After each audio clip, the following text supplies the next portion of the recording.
Now to this. Developing in Cuba.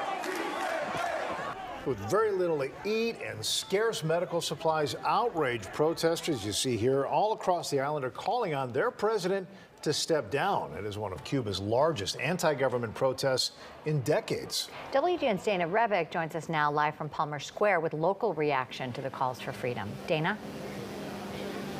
We had a chance to speak with the owner of the 90 Miles to Cuba restaurant, as well as other Cubans living in Chicago, to get their take on the unrest in their home country. They're saying we don't want this anymore. The message was very clear. They were not chanting for better economic reform. They were chanting for freedom. They were saying libertad, liberty. Thousands of people took to the streets in Cuba on Sunday to push back against communist rule, marching in Havana. At times, some in the growing crowd threw rocks at police, who reportedly released tear gas. Cuban authorities shut down internet service after many tried to broadcast the protest live. They were shooting people last night, unarmed people. They killed people. And the international community have to understand that we can no longer tolerate a dictatorship in this hemisphere. The country, led by President Miguel Diaz-Canel, is going through its worst economic crisis in decades. A spike in coronavirus cases and lack of medicine and vaccines contributing to the collapsing economy.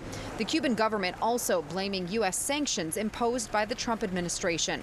This morning, President Joe Biden addressed the growing tension. The United States stands firmly with the people of Cuba as they assert their universal rights, and we call on the government of Cuba to refrain from violence or attempts to silence the voice of the people of Cuba. Cubans in Florida also standing in solidarity with crowds gathered in parks in Tampa.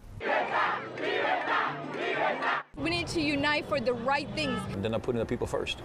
There's no food, there's no water.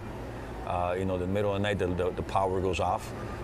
People are dying. 90 Miles to Cuba restaurant owner Alberto Gonzalez came to the United States in 1980, first to Miami, then moving to Chicago.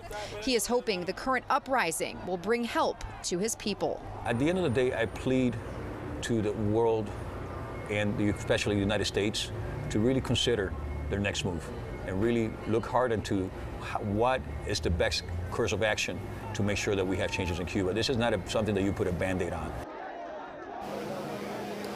In a speech televised to the Cuban people, President Canel urged his supporters to, quote, that the order to combat has been given, urging them to physically attack these protesters. Just within the last couple of hours, there are now also reports of American journalists who are foreign correspondents in Cuba being arrested and also attacked. Live in Logan Square, Dana Rebick, WGN News.